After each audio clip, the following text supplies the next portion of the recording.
नमस्कार दोस्तों, स्वागत है आपका चैप्टर 7 की वीडियो में जिसका नाम है लीगल कंट्रीब्यूशन फॉर स्टार्टअप। मेरा नाम है मयूर। आज हम पढ़ेंगे सेट डी पेपर नंबर 3 ई शिपेंट स्टार्टअप का चैप्टर नंबर 7। मैंने चैप्टर 1 से लेके चैप्टर 6 तक बहुत प्यारे नोट्स एमसीक्यू बेस्ड आपको पढ़ाया हुआ है और अब हम पढ़ने वाले हैं आज चैप्टर 7। आप मेरी पुरानी प्लेलिस्ट चेक कर सकते हो 1 to 6 मैंने बहुत कम टाइम में एकदम डिटेल से पेपर के लिए नहीं, आप कभी अपना स्टार्टअप चालू करोगे तो उस अप्रोच से बात पढ़ाया है। अगर आप ये पढ़ लोगे तो आप एक प्रकार से स्टार्टअप कोर्स कर लोगे, क्योंकि ये सब चीजें, ये सारे कंप्लायंसेस हमारे इंडिया में एक स्टार्टअप बनाने के लिए, एक स्टार्टअप खड़ा करने के लिए बहुत इंपॉर्टेंट है। चलिए बिना टाइम वेस्ट करते हुए चैप्टर 7 में हम आगे बढ़ते हैं। चैप्टर 7 का नाम है लीगल कंसिडरेशन फॉर स्टार्टअप। जैसा कि आप देख सकते हैं, लीगल कंसिडरेशन फॉर स्टार्टअप। देखो दोस्तों, इंडिया में या किसी भी कंट्री में इन वर्ल्ड वाइड हमें कुछ लीगल कंप्लायंसेस या कुछ लीगल चीज़ों को ध्यान में रख के अपना बिजनेस चालू करना पड़ता है ना दोस्तों। तो सबसे पहले हम लोग समझेंगे कि क्या लीगल कंसिडरेशन है हमारे पास। सबसे पहले दोस्तों हमारे पास आ जाता है चूजिंग अ आइडल एंटिटी। आप किस एंटिटी टाइप में शुरू करना चाहते हो। जैसे कि आपने सुना होगा सोल प्रोप्राइटर, पार्टनरशिप है क्या, एलएलपी है, प्राइवेट लिमिटेड कंपनी है, पब्लिक लिमिटेड कंपनी है। तो सबसे पहले हम समझेंगे कि हम कौन सी एंटिटी टाइप, कितनी एंटिटी टाइप होते हैं और कौन सी एंटिटी टाइप किस बिजनेस के लिए आइडल या सही रहती है दोस्तों। तो हम सबसे पहले आएंगे, एंटिटी हमारा क्या डिसाइड करता है। एंटिटी हमारी लाइबिलिटी, हमारा टैक्सेशन, हमारा गवर्नेंस और हमारा ऑपरेशनल फ्लेक्सिबिलिटी डिसाइड करता है, जैसे मैंने कि यहाँ पे लिखा हुआ है दोस्तों। सबसे पहले हम आ जाएंगे सोल प्रोप्राइटरशिप। आपको सबको पता है, एक किराने की दुकान भी है जिसकी, और वो सिर्फ अकेला इंसान सारी चीजें कर रहा है, मैनेजमेंट से लेके, फाइनेंस से लेके, सेल्स से लेके, डिस्ट्रीब्यूशन से लेके, सब एक इंसान कर रहा है, सिंगल ओनर। जैसे आपके पापा की एक दुकान होगी, वो दुकान पापा अकेले ही संभाल रहे हैं, बाकी उस वो अकेले ओनर है। बाकी हो सकता है कि उनके वर्कर हो, लेकिन ओनर वो अकेले हैं। तो वो वहां पे क्या हो जाता है, सोल प्रोप्राइटरशिप। सोल प्रोप्राइटरशिप का सबसे बड़ा फायदा क्या है कि सारे डिसीजंस वो बिना किसी से पूछे ले सकते हैं। लेकिन सबसे बड़ा नुकसान क्या है कि सोल प्रोप्राइटरशिप में सारी बिजनेस की और पर्सनल लाइबिलिटी सेम होती है, अनलिमिटेड लाइबिलिटी उसमें आपकी आ जाती है। आपका बिजनेस और आप अलग अलग नहीं होते, आपका बिजनेस और आप एक ही पर्सन हो जाते हो, तो उसमें अनलिमिटेड पर्सनल लाइबिलिटी आ जाती है। ठीक है दोस्तों, एमसीक्यू के लिए आपको ये याद रखना है। अगर वो पूछेगा अनलिमिटेड पर्सनल लाइबिलिटी किस चीज में आता है, ऑप्शन दे देगा sole proprietorship, public company, private company, तो आपको सोल प्रोप्राइटरशिप चुनना है दोस्तों। मैं पूरा दोस्तों एमसीक्यू अप्रोच में ही रखूंगा पूरा वीडियो, ताकि आपको पेपर में कोई परेशानी नहीं आए। दूसरी बात आ जाती है दोस्तों पार्टनरशिप। पार्टनरशिप से हम लोग ये समझते हैं दो या दो से ज्यादा लोग मिलकर अब किसी बिजनेस को स्टार्ट करते हैं तो उसको पार्टनरशिप कहते हैं। लेकिन इसमें भी वही सेम अनलिमिटेड लाइबिलिटी आ जाती है दोस्तों। बस इसमें ये हो जाता है कि एक पार्टनरशिप एग्रीमेंट होता है, 2 से 3 4 5 लोग जितने भी, वो आप एक साथ मिलकर काम कर सकते हैं दोस्तों। सोल प्रोप्राइटरशिप में एक सिंगल ओनर होता है, पार्टनरशिप में मल्टीपल ओनर होता है, लेकिन लाइबिलिटी दोनों की अनलिमिटेड रहती है दोस्तों। लाइबिलिटी दोनों की अनलिमिटेड होती है, इंपॉर्टेंट है इसलिए मैं आपको बता रहा हूँ। फिर हम आ जाते हैं प्राइवेट लिमिटेड कंपनी में। ठीक है, अब प्राइवेट लिमिटेड कंपनी में अगर हम दोस्तों आते हैं, तो प्राइवेट लिमिटेड कंपनी मतलब क्या होता है, आप सारी मोस्ट ऑफ द कंपनीज जो बिजनेस चल रहे हैं वो प्राइवेट लिमिटेड कंपनी में ही चल रहे हैं। इसमें क्या होता है, कंडीशन होता है मिनिमम 2 डायरेक्टर्स होते हैं इसके। ठीक है, और मैक्सिमम शेयर होल्डर्स के 200 हो सकते हैं। कंपनीज एक्ट 2013 में आपने पढ़ा होगा। इसमें सबसे बड़ा फायदा ये होता है दोस्तों, आप जैसे मैं मयूर और मेरी कंपनी 5 इन प्रेप, ये दोनों सेपरेट लीगल एंटिटी है। अगर इस पे कोई लाइबिलिटी आती है तो वो कंपनी की ही लाइबिलिटी है, वो मेरी लाइबिलिटी नहीं। और मेरे पे कोई लाइबिलिटी आती है तो वो मेरी ही लाइबिलिटी है, कंपनी की नहीं। तो हम दोनों सेपरेट लीगल एंटिटी बन जाते हैं। ठीक है, अगर 50 लाख रुपए का 5 इन प्रेप पे लोन है, मान ले एग्जाम्पल, तो 5 इन प्रेप ही उसको चुकाएगी। उसके लिए मेरे पर्सनल असेट पे मैं बेच के नहीं करूंगा। मेरा पर्सनल लाइबिलिटी में as a Mayur Rathore, as a individual मेरे पे कोई लाइबिलिटी नहीं आती है। अगर हाँ उसका शेयर होल्डर, मान लो 50% शेयर है मेरे पास, तो हाँ, तो मेरे पास 50 एज अ डायरेक्टर मेरे पे लाइबिलिटी है। लेकिन पूरे 50% है तो 25 लाख ही मेरे पे लाइबिलिटी, आप समझ रहे हो, लेकिन एज अ पार्टनरशिप में नहीं, ऐसा सोल प्रोप्राइटरशिप में नहीं। ठीक है, अगर आपकी दुकान पे 50 लाख की लाइबिलिटी, तो आप ये नहीं बोल सकते हो मेरी दुकान पे है वो मेरी सोल प्रोप्राइटर, आप पे पूरी है। ठीक है, चलो हम आगे बढ़ते हैं। अब आ जाते हैं 1 person company. 1 person company sole proprietorship का ही एक अपडेटेड वर्जन है। इसमें आप एज अ कंपनी, आपको एज अ कंपनीज एक्ट में आप अपने आप को रजिस्टर कर लेते हो, लेकिन इसमें लाइबिलिटी लिमिटेड हो जाती है। ठीक है, और आप मेंबर सोल हो ही रहते हो उसमें। ठीक है, मेरा sole proprietor with the limited liability कह सकता हूँ मैं दोस्तों उसको। ठीक है, अब आ जाता है पब्लिक लिमिटेड कंपनी दोस्तों। पब्लिक लिमिटेड कंपनी आपको पता है, प्राइवेट लिमिटेड कंपनी जब पब्लिक हो जाती है, अपना आईपीओ लाती है, ठीक है, वो शेयर होल्डर, मैक्सिमम उसकी शेयर होल्डर की लिमिट जब खुल जाती है, पब्लिक से पैसा उठा सकती है। ठीक है, प्राइवेट में प्राइवेट कंपनी पब्लिक से पैसा नहीं उठा सकती। पब्लिक कंपनी मतलब आप, मैं, सब लोग उसमें पैसा डाल सकते हैं, तो वो हो गई पब्लिक कंपनी। ठीक है ना। अब दोस्तों आ जाता है एलएलपी। एलएलपी जो बन रही है, एलएलपी में पार्टनरशिप की फ्लेक्सिबिलिटी और कंपनी की लिमिटेड लाइबिलिटी मिली है आपको, इसलिए इसका नाम है लिमिटेड लाइबिलिटी पार्टनरशिप। पार्टनरशिप जो होती है उसमें लाइबिलिटी अनलिमिटेड होती है, और जो कंपनी होती है उसमें लाइबिलिटी लिमिटेड होती है, बट कंप्लायंसेस बहुत ज्यादा होती है, इतनी फ्लेक्सिबिलिटी नहीं होती। तो कंपनीज एक्ट ने इसलिए एक छोटे बिजनेसमैन के लिए एक अच्छा ऑप्शन लेके आए हैं, हाइब्रिड मॉडल, जिसमें कंपनी के फायदे और पार्टनरशिप की फ्लेक्सिबिलिटी, ठीक है, कंपनी की लिमिटेड लाइबिलिटी और कंपनी पार्टनरशिप की फ्लेक्सिबिलिटी लेके आए हैं, जिसमें लाइबिलिटी भी लिमिटेड होती है और उसके बाद आपको फ्लेक्सिबिलिटी भी अच्छी मिल जाती है। ठीक है, ये आपका लिमिटेड लाइबिलिटी पार्टनरशिप हो गई। इसके बाद आता है दोस्तों, आपने बहुत सुना होगा एमएसएमई, जिसको हम उद्यम भी बोलते हैं। ठीक है, एमएसएमई मतलब minimum, sorry, medium small, medium small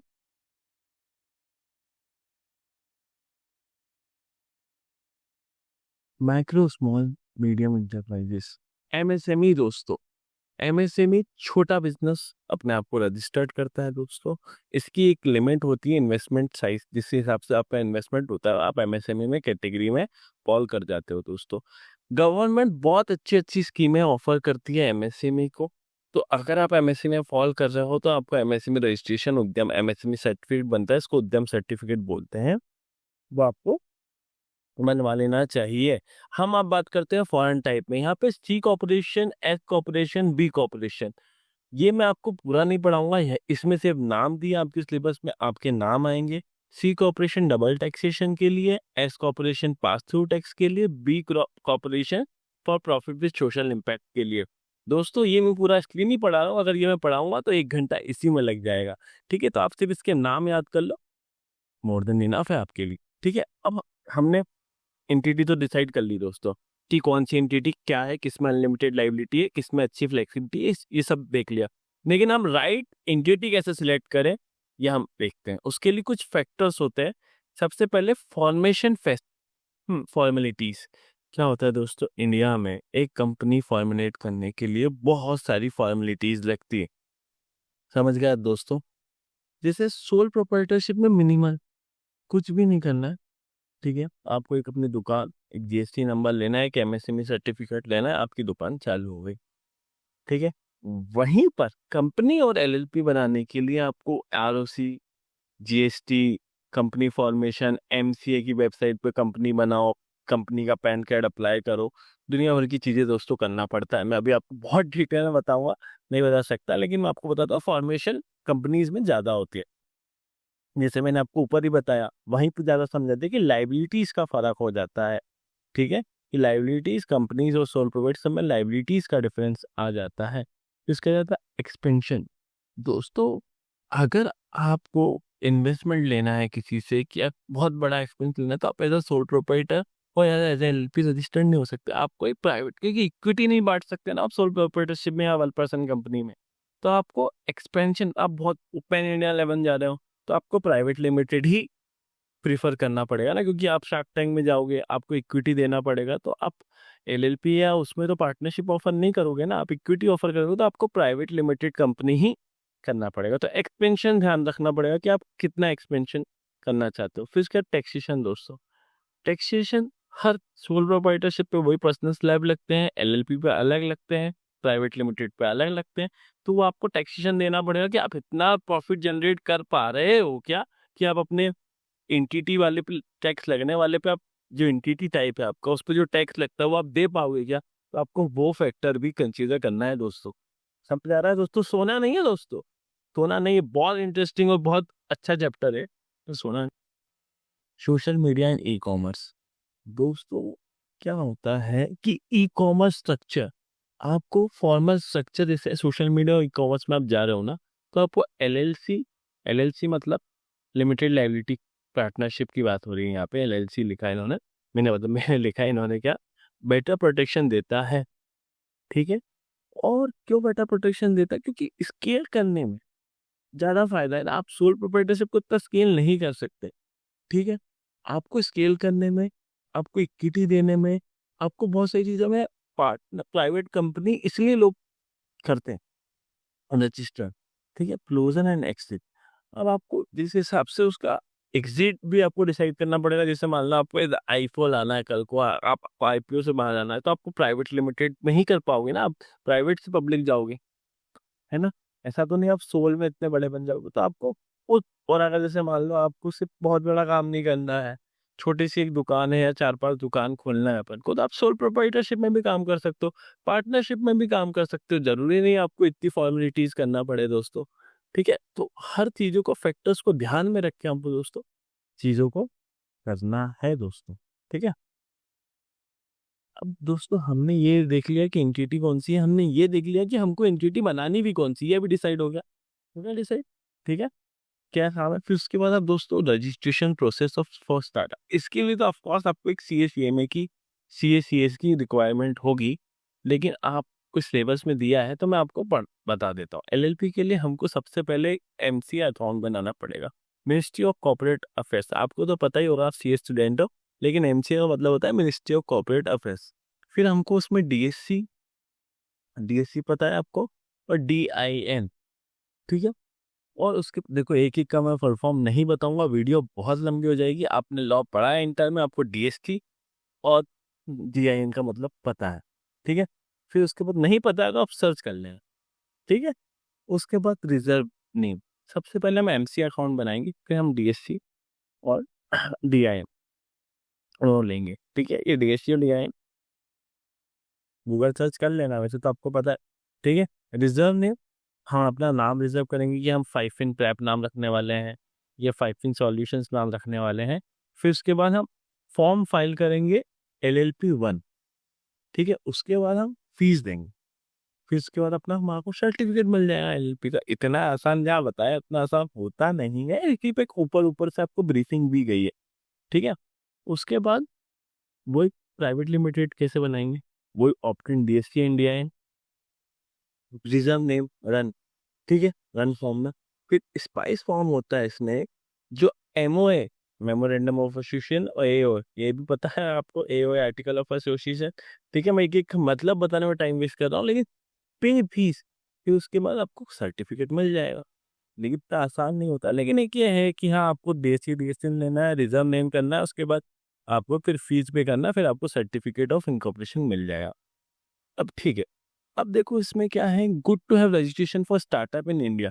किस चीज़ों की रजिस्ट्रेशन हमको चाहिए होता है स्टार्टअप इन इंडिया? किस चीज़, जैसे अगर मैं आज एक बहुत बड़ी कंपनी हूँ, ठीक है, मैं कोई एक पोर्टल बनाता हूँ, ठीक है, एक पोर्टल बना रहा हूँ, मेरे पास जीएसटी नहीं, मैं एज अ सोल प्रोप्राइटर में काम कर रहा हूँ।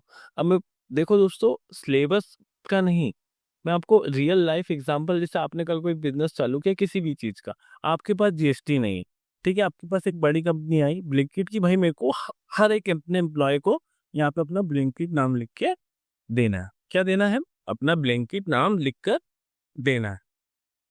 तो दोस्तों वो पूछेगा आपसे, आप बहुत अच्छी बॉटल बनाते हो, आपकी प्रिंटिंग भी बहुत अच्छी है, आपकी कॉस्टिंग भी बहुत अच्छी है, वो आपके पास आया, ठीक है, उन्होंने बोला भैया जीएसटी है क्या? अपना नहीं। भाई वो 2 लाख रुपए 3 लाख रुपए का आपको ऑर्डर दे रहा है, उस पे आप जीएसटी लगाते हैं, तो उसको मान लो 18%, ठीक है, 2 लाख का 18%, ठीक है, कितना हो गया? 40,000 के आसपास हो गया। तो दोस्तों 18% का उसको नुकसान हो जाएगा ना, अगर वो किसी और आदमी से लेता है जिसके पास जीएसटी रजिस्ट्रेशन है, तो 18,000 रुपये अपना इनपुट क्लेम करता। आपके पास जीएसटी नहीं है तो आपका 2 लाख का बिजनेस चला गया। तो आपको सबसे पहले जीएसटी रजिस्ट्रेशन होना जरूरी है। दोस्तों देखो, इतना डिटेल में समझाने का मतलब सिर्फ इतना है, मैं समझा देता जीएसटी रजिस्ट्रेशन होना जरूरी है, लेकिन मैंने आपको ये क्यों समझाया, क्योंकि कल को आप बिजनेस करोगे ना, तो आपको जीएसटी रजिस्ट्रेशन, भले आपकी 40 लाख की लिमिट वॉलेंट्री नहीं क्रॉस कर रही है गुड्स में, और अगर सर्विस में तो 20 लाख की लिमिट नहीं क्रॉस कर रही है, लेकिन आपको लेना पड़ेगा, क्योंकि बड़े क्लाइंट, आप भी कल को बड़े क्लाइंट बनोगे तो आप कहाँ से इनपुट आए, कितना मैं जीएसटी कम दूं, यही सोचोगे ना दोस्तों। हम तो चार्टर्ड अकाउंटेंट है, तो हम तो हमेशा यही बोलते हैं कि आप हमेशा माल जितना हो सके उतना रजिस्टर्ड सप्लायर से ही लो, क्योंकि हमको उसका इनपुट मिलेगा ना, और जितना इनपुट मिलेगा उतना जीएसटी हम कम लेंगे। दोस्तों ये रियल, आप जब रियल बिजनेस करने जाओगे ना, या रियल बिजनेस करोगे, तो ये चीजें काम आएगी। अगर कोई और टीचर है जो चैप्टर 7 पढ़ा रहा है, वो सिर्फ ये बोल रहा है कि रजिस्ट्रेशन होना चाहिए, ऐसा नहीं है दोस्तों। ये आपको लाइफ लेसन दे रहा हूँ, ठीक है, जीएसटी रजिस्ट्रेशन होना चाहिए। मैंने आपको समझ में दिया। एमएससी में रजिस्ट्रेशन कम प्राइसेस में, कम प्राइसेस बोल रहा हूँ, कम इंटरेस्ट में आपको लोन मिलता है, ठीक है, और बहुत सारे सब्सिडीज, टैक्स रिबेट्स आपको मिलती है। ट्रेडमार्क रजिस्ट्रेशन दोस्तों, किसी भी चीज को आप बनाओगे, उसमें अपना एक, देखा आपने कोई ब्रांड के सामने आर लिखा रहता है, वो टीएम लिखा रहता है, मतलब वो ब्रांड उस तरीके से जो लिखा हुआ है, जैसे एडिडास जिस तरीके से लिखा हुआ लोगो, वो सिर्फ वही लिख सकता है, क्योंकि उसके पास ट्रेडमार्क है उस चीज का, कोई और यूज नहीं कर सकता। इसके pan and tan registration, pan और टैन आप समझते हो, ठीक है, वो लोग, वो चीजें हमको अप्लाई करना पड़ता है, क्योंकि बहुत जगह पैन लगता है कंपनी का, टैन लगता है कंपनी का। और अगर आप फूड में हो तो आपको FSSAI का वो रजिस्ट्रेशन है, होना जरूरी है, क्योंकि फूड बिजनेस करोगे तो आपको उसका लाइसेंस नंबर लगेगा हर जगह, हर प्रोडक्ट पे। फिर प्रोफेशनल टैक्स रजिस्ट्रेशन, अगर आप एम्प्लॉयज हो, एम्प्लॉय का आपको प्रोफेशनल टैक्स काटना है, तो उसका रजिस्ट्रेशन करना पड़ेगा ना, कि आप कैसे काट लोगे, ठीक है। फिर ये सही इससे रजिस्ट्रेशन, जैसे आपके पास एम्प्लॉयज काम कर रहे हैं, उनका ये सही है, आप काटोगे ना, आप काटना ही पड़ेगा। तो नंबर ऑफ वर्कर्स के हिसाब से उसमें आपको रजिस्ट्रेशन करना पड़ेगा। स्टार्टअप इंडिया रजिस्ट्रेशन मैंने आपको सेवे पहले ही बताया था, ठीक है। तो उसमें स्टार्टअप एज तो उसमें टैक्स एग्जेम्पशन मिलती है, तो किसी भी 10 साल में, मतलब पूरे 10 साल में, आप किसी भी 3 साल में टैक्स एग्जेम्पशन आपको मैंने बताया था। तो इसके बाद दोस्तों, स्टार्टअप इक्विटी स्प्लिट अमॉन्ग को फाउंडर्स एंड इक्विटी वेस्टिंग। ये दोस्तों क्या होता है कि हम 3-4 को फाउंडर्स है, तो उनके बीच में इक्विटी, किसके पास कितना परसेंट है, 20% है, 30% है, 40% है, वो हमें डिसाइड करना पड़ता है दोस्तों। तो ये लोग, ये हम, ये बहुत इंपॉर्टेंट होता है। आप हमेशा देखते होंगे शार्क टैंक में वो पूछते हैं किस पे कितना परसेंट है, क्योंकि उससे बहुत सारी चीजें क्लियर होती है ना दोस्तों। ऐसा तो नहीं कि एक इंसान डोमिनेट कर रहा है, बाकी सिर्फ उनकी चल नहीं रही है, ठीक है। तो हमको सबसे पहले स्टार्टअप इक्विटी स्वीट में क्या इंपॉर्टेंट होता है, देखो देखो, इंसेंटिव्स, कि फाउंडर का इंटरेस्ट कंपनी सक्सेस में कितना है, उसको कितने इंसेंटिव मिल रहा है, कि अगर उससे पैसा मिल रहा है तो मेरा इंटरेस्ट है उसमें, नहीं मिलेगा तो क्यों इंटरेस्ट रहेगा, सीधी बात। रिटेंशन, ठीक है, कितना लॉन्ग टर्म कमिटमेंट है, कितनी इक्विटी, ज्यादा इक्विटी रहेगी तो लॉन्ग टर्म कमिटमेंट, आपकी इक्विटी नहीं रहेगी तो लॉन्ग टर्म कमिटमेंट कहाँ से रहेगा। टैलेंट अट्रैक्शन, ठीक है, टैलेंट अट्रैक्शन कैसे लेके आ सकते हैं। देखो दोस्तों, जिसके पास टैलेंट होता है ना, वो सिर्फ सैलरी में काम नहीं करता, उसको चाहिए उसको चाहिए इक्विटी, उसको ये चाहिए कि भाई मेरी भी कंपनी हो, अल्टीमेटली मैं काम करूंगा, कंपनी की सक्सेस हो तो मेरा भी फायदा होना चाहिए, सैलरी में काम नहीं करूंगा, ठीक है। फिर इसका इन्वेस्टर कॉन्फिडेंस, अगर मेरे को क्लियरली दिखेगा कि भाई ये जो ओनर है, जो ये फाउंडर है, इनके पास अच्छा स्टेक है, तो कल को कंपनी बढ़ेगी या घटेगी तो इनको इम्पैक्ट पड़ेगा ना, तो मैं इसने पैसा लगाऊं। पता चले इनके पास 2% है, कल को ये नया बिजनेस स्टार्ट, मैं इससे पैसा लगा दूं। जैसे एक कंपनी है, मान लो जोमेटो, दीपेंद्र गोयल का मान लो उसमें 2% ही है जोमेटो, मैं एग्जाम्पल दे रहा हूँ, ऐसा कुछ भी नहीं है, ठीक है, 2% ही है। मैंने जोमेटो में पैसा लगा दिया, दीपेंद्र गोयल ने अपनी एक नई कंपनी खोल ली टेम्पल, ठीक है, उसमें उसका 50% है, वो उसमें सारा ध्यान दे रहा है, जोमेटो पे कुछ भी ध्यान नहीं दे रहा है। तो अगर दीपेंद्र गोयल के 50% है जोमेटो में, एग्जाम्पल दे रहा हूँ, ठीक है, तो वो उसमें ज्यादा मेहनत करेगा, उसमें ज्यादा कॉन्फिडेंस मेरा आएगा, ठीक है। उसके बाद दोस्तों क्या होता है, things to consider while deciding equity split. क्या होता है फ्यूचर डाइल्यूशन। ठीक है, बाद में आपको कितने राउंड्स जाना है, मतलब राउंड्स मतलब पता है कितने, आप कितनी बार पैसा उठा रहे हो, वो राउंड्स होता है। आप एम्प्लॉय ऑप्शन, वेस्टिंग, वेस्टिंग मतलब आप इस में आपने पढ़ा होगा ना, एक वेस्टिंग पीरियड होता है कि आप 3 साल काम करोगे, 4 साल काम करोगे तो आपको शेयर्स मिलेंगे कंपनी के। एग्जिट सिनेरियो, कि आपको कैसे बाहर निकलना है, इन्वेस्टर्स को कैसे बाहर निकालना, आईपीओस के लिए क्या करोगे आप, एग्जिट पब्लिक से प्राइवेट जाओ, सॉरी प्राइवेट से पब्लिक जाओगे, एज आईपीओ जाओगे, एफपीओ जाओगे, कैसा जाओ। ठीक है, and legal and tax come implications, क्या होता है उसमें, आपको कितनी परसेंट इक्विटी है, आपके पास कितना टैक्स लग रहा है, उस चीज को आप ध्यान देख के आपको वो देखना पड़ता है। अब बात करते हैं इक्विटी वेस्टिंग। इक्विटी वेस्टिंग आपने अगर एफआर पढ़ा होगा या तो आपने वो अपना अकाउंट भी पढ़ा होगा, तो आपने इसॉप पढ़ा होगा। इसॉप में वेस्टिंग का मतलब क्या होता है कि आप ग्रेजुअली एक सिस्टम बना देते हो कि इतना 5 साल का वेस्टिंग पीरियड है, अगर आपने 5 साल काम किया तो आपको 5 सालों में इतने इतने शेयर्स मिलते जाएंगे। ठीक है दोस्तों, ये हो जाता है इसो इक्विटी वेस्टिंग। ठीक है, अब इसमें क्या होता था, फैसिलिटी स्मूथ रहे पर्सनल लीव। क्या होता है दोस्तों, क्या होता है, जितना सबसे इम्पोर्टेंट एसेट होता है किसी भी बिजनेस के लिए, सबसे इम्पोर्टेंट होता है कि बिजनेस के लिए उसका ह्यूमन कैपिटल, उसका एम्प्लॉय। तो उसके लिए हमने एक चीज डिस्कस करी है, एम्प्लॉय स्टॉक ऑप्शन प्लान। तो उसमें क्या होता है, उसमें एम्प्लॉयज को right to purchase company shares at pre price, एक बहुत कम पैसों में, जैसे मार्केट का प्राइस 50 चल रहा है तो हमको 20 रुपए या 10 रुपए में कंपनी की शेयर मिल जाते हैं। तो इससे क्या होता है दोस्तों, 3 फोल्ड बेनिफिट। अट्रैक्शन, सबसे पहला अट्रैक्शन की बात, दूसरी कंपनी में मेरे को सिर्फ और सिर्फ सैलरी मिल रही है, इस कंपनी में मेरे को क्या मिल रहा है, स्टॉक मतलब शेयर होल्डिंग मिल रही है, मतलब मैं इस कंपनी का मालिक बन रहा हूँ। ठीक है, तो अट्रैक्शन रिटेंशन, सबसे पहले अट्रैक्शन, रिटेंशन कैसे रहेगी, भाई ये मेरी ही कंपनी है, इसमें काम करूंगा मेरे को और शेयर्स मिलेंगे, मैं इसमें अच्छा काम करूंगा तो ये मेरी कंपनी बढ़ेगी, अल्टीमेटली मेरी शेयर की वैल्यू भी बढ़ेगी। और उसके बाद मोटिवेशन तो आता ही है कि भाई जितना मैं काम करूंगा उतने मेरे कंपनी के प्रॉफिट्स बढ़ेंगे, कंपनी के प्रॉफिट्स बढ़ेंगे तो मेरा शेयर का प्राइस भी बढ़ेगा दोस्तों, मतलब मेरा वैल्यूशन भी बढ़ेगी। ठीक है, इसमें लीगल एंड रेगुलेटरी कंप्लाइंस रहते हैं स्वैप में। इक्विटी अलोकेशन, किस हिसाब से इक्विटी अलोकेशन हो रहा है, सबके अलग अलग वेस्टिंग शेड्यूल होता है, 2 साल का, 5 साल का, 3 साल का।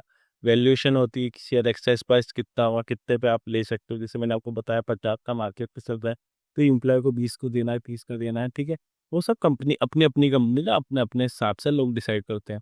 इस सॉप सक्सेस एग्जाम्पल देखो दोस्तों, सारी बड़ी कंपनियों ने शॉप से ही अपने एम्प्लॉय रिटेन किया, नहीं तो कोई भी टैलेंटेड बंदा बिना शॉप के नहीं रुकता है मार्केट में। जैसे कि Flipkart, Google, Salesforce which is used to shop to generate immense wealth, अंधा पैसा। ठीक है, तो दोस्तों आप देखो सब कुछ पैसे पे चल रहा है दोस्तों, सब कुछ पैसे पे चल रहा है। आप सिर्फ सैलरी पे एक अच्छे टैलेंटेड इंसान को नहीं रोक सकते, आपको उसको अपनी इक्विटी शेयर होल्डिंग देना ही पड़ेगा बाय इस शॉप।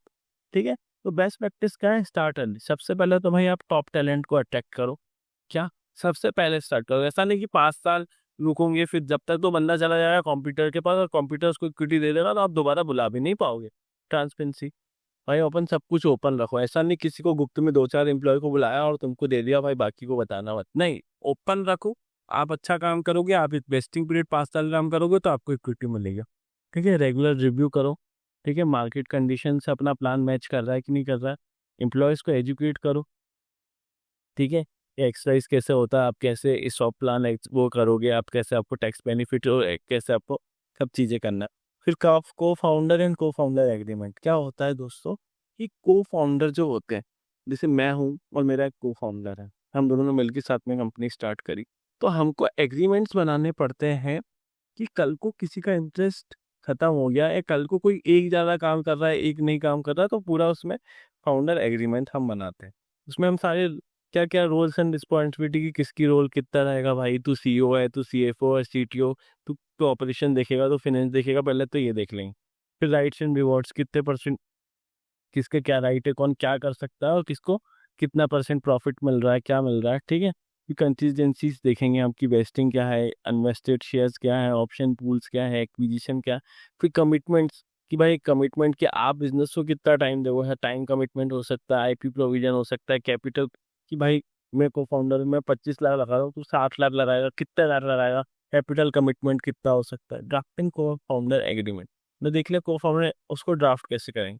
उसमें सबसे पहले क्या होना चाहिए, रोल्स एंड रिस्पॉन्सिबिलिटी, जैसा मैंने आपको बताया, इक्विटी ओनरशिप होना चाहिए, कितनी इक्विटी किसके पास है, कैपिटल कितना लगा रहा है भाई, पैसा कितना लगा रहा है बंदा, डिसीजन मेकिंग, कौन कौन सा डिसीजन बनाने के लिए राइट रखता है। फिर उसके बाद आईपी किसके पास है, आईपी किसके नाम पे रजिस्टर्ड है, ठीक है। Term and successful planning, government law, ठीक है, वो सारी चीजें। इसमें लॉ कौन से लगेंगे, आर्बिट्रेशन का अगर कोई डिस्प्यूट हो गया तो आर्बिट्रेशन का अगर फायदा, आर्बिट्रेशन के थ्रू उसको सॉल्व कर सकते हैं। कि इंडियन कॉन्ट्रैक्ट एक्ट, ठीक है, कंपनीज एक्ट तो लगता ही है, इंडियन पार्टनरशिप एक्ट अगर पार्टनरशिप में हुआ, एलएलपी एक्ट, ठीक है। फिर रजिस्ट्रेशन आईपीस, दोस्तों क्या होता है, अब आ गए हम आईपीस पे, इंटेलेक्चुअल प्रॉपर्टी। आईपीस में बहुत सारी चीजें आ जाती, पेटेंट, कॉपीराइट, ट्रेडमार्क, ये तीनों आईपीस के बारे में हमारे केरप में दिया।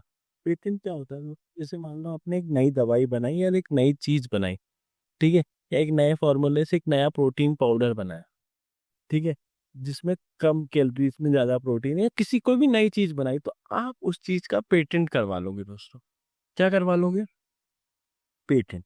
पेटेंट मतलब वो फॉर्मुलेशन आप ही बना सकते हो 20 साल तक। एग्जाम्पल ले रहा हूँ मैं, कि एक आपने, जैसे किसी ने लाइट बनाई, इससे मैंने एग्जाम्पल लिया एडिशन लाइट बल्ब, ठीक है, या फार्मा ड्रग्स, ठीक है, एक कोई दवाई ही नए फॉर्मूले की उन्होंने जो बनाई है, डिसीज सॉल्व करती है, तो उन्होंने 20 साल तक का पेटेंट ले लिया, उसके बाद वो जेनरिक हो जाए, ठीक है। 20 साल तक वो सिर्फ वही बना सकते हैं और कोई नहीं बना सकते। ये राइट कौन देता है, आईपी, ठीक है, आईपी राइट्स होते हैं। फिर उसके आ जाता है कॉपीराइट दोस्तों। इसलिए यूट्यूब पे भी आजकल वीडियो अगर मैंने बना दिया और आप वो सेम वीडियो उठा के डाल रहे हो, तो ना, क्योंकि वो कॉपीराइट है मेरे पास है, गानों का, गानों का कॉपीराइट एक कंपनी के पास होता है, कोई कहीं और वो यूज कर ले, क्योंकि उनके पास वो कॉपीराइट है, ठीक है। जैसे हैरी पॉटर की बुक हो गई, वो सिर्फ वही लिख सकता है, क्योंकि उसने कॉपीराइट करा लिया वो राइटिंग को, ठीक है, वो रजिस्टर्ड करवा ली उसने कि वो राइट सिर्फ मेरे पास है, वो राइट किसी और के पास है ही नहीं। फिर उसके बाद आ जाता है ट्रेडमार्क।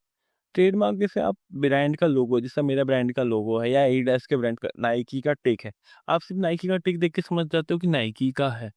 वो क्यों, क्योंकि उन्होंने वो लोगो को ट्रेडमार्क करा लिया है, रजिस्टर्ड करवा लिया। आप कभी भी कोई भी कंपनी का लोगो देखोगे, तो उस लोगो के पास कोई प्रोडक्ट रहेगा, उसमें टीएम या ट्रेडमार्क या तो आर लिखा रहेगा, टीएम और आर में इसमें कि ट्रेडमार्क थोड़ा पुराना होने के बाद जब उस पर कोई एलिवेशन नहीं आते, तो वो आर लगा डालता है कि रिजर्व, ये लोगो रिजर्व हो गया है कि किसी भी ब्रांड ने, से मैकडोनल्ड का एम, ठीक है। तो ये लोग अपना लोगो रजिस्टर्ड ट्रेडमार्क करवा लेते हैं, ठीक है। अब उसके बाद आपको मैंने आप पेटेंट इंडिया में रजिस्टर्ड कैसे करोगे, मैंने पिछले आपको बताया था, इंडियन पेटेंट ऑफिस करके है, उसको मैं आईपीओ में रेफर करता हूँ। सबसे पहले हमको पेटेंट एलिजिबिलिटी देख लेनी थी, कि हम उस, ऐसा तो नहीं है कि हम कोई एक नाम है, जैसे मान लो एमवी मोमोज, हमें तो उसको रजिस्टर्ड करना है, तो ऐसा तो नहीं कि एमवी मोमोज कोई और रजिस्टर्ड है, तो पहले मैं देख लूँ कि कर सकता हूँ क्या, है ना। वही कंडक्ट था पेटेंट सर्च, वही जो मैंने आपको बताया, यूनिकनेस की मेरी यूनिकनेस है ना, मेरा लोगो सबसे अलग दिख रहा है ना, इस मेरा वो अलग दिख रहा है। फिर पेटेंट एप्लीकेशन मेरे को ड्राफ्ट करना पड़ेगा, उसमें विजुअल एड्स, जो पूरी पेटेंट एप्लीकेशन, फिर उसको डिटेल्स आपकी, मेरा लोगो ये रहेगा, मेरी लाइन ये रहेगी, मेरा ब्रांड ये रहेगा, ये चीज़ें हैं मेरे को, ये पेटेंट मेरे को, मेरा अपने पर्सनल डॉक्यूमेंट्स लगाऊंगा, या मेरी कंपनी है तो मेरी कंपनी के डॉक्यूमेंट्स लगाऊंगा जो जो रिक्वायर्ड है, ठीक है। उसके बाद मैं एप्लीकेशन फाइल कर दूंगा आईपीओ के साथ, इंडियन पेटेंट ऑफिस के साथ, ठीक है। फिर उसके बाद एग्जामिनेशन एंड पब्लिकेशन, ठीक है, वो एग्जाम वो पब्लिश कर देंगे इंडियन पेटेंट जर्नल में, ठीक है, कि यह पेटेंट रजिस्टर्ड होने वाला है, किसी को ऑब्जेक्शन हो तो आप उसको उठा लो। फिर से ये रिक्वेस्ट फॉर एग्जामिनेशन, ठीक है, आप उसका एग्जामिनेशन के लिए रिक्वेस्ट कर दोगे, ठीक है, कि कहीं पे कोई दिक्कत परेशानी तो नहीं है। फिर एग्जामिनेशन प्रोसेस 48 मंथ का हो जाती है, फिर एग्जामिनेशन खत्म हो जाएगी, ठीक है। तो उसके बाद आपको पेटेंट मिल जाएगा। एग्जामिनेशन किसी और के पास तो नहीं है, किसी को ऑब्जेक्शन उठाने का टाइम, की किसी और का पेटेंट तो नहीं रजिस्टर्ड हुआ, उसके हमको पेटेंट का राइट इशू मिल जाएगा। 48 महीने लगते हैं, पेटेंट एकदम से नहीं मिल जाता।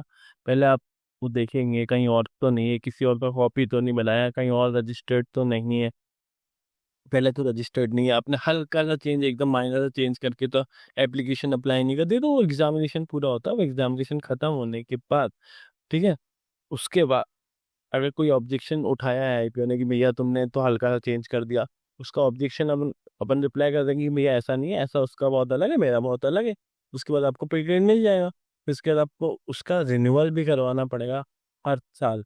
ये ठीक है, रिन्यूअल फीस होती है कि मेरा पेटेंट मेरे साथ बना रहा है, तो मेरे को इसका रिन्यूअल ना रहेगा। और जैसे मान लो अगर आपने सब कुछ कर लिया, 9 स्टेप्स फॉलो कर लिया, और कोई और आपका बिना पेटेंट कराए आपका यूज कर रहा है ना, तो आप उसके खिलाफ सू कर सकते हो, लीगल एक्शन ले सकते हो। क्यों? क्योंकि आपके पास पेटेंट है दोस्तों। दोस्तों मैंने इस वीडियो में आपको पूरा का पूरा चैप्टर 7 बहुत अच्छे से पढ़ाया है, एमसीक्यू बेस पे पढ़ाया है, ज़्यादा लंबा वीडियो में करना नहीं चाहता था। नोट्स आपको नीचे गूगल लिंक मिलेगा, अब गूगल फॉर्म लिंक मिलेगी, आप उसको गूगल फॉर्म भर देना, तो आप नोट्स प्रोवाइड हो जाएंगे। थैंक यू सो मच, आज के लिए इतना ही। बहुत जल्दी मिलते हैं चैप्टर 8 की वीडियो में। Thank you so much.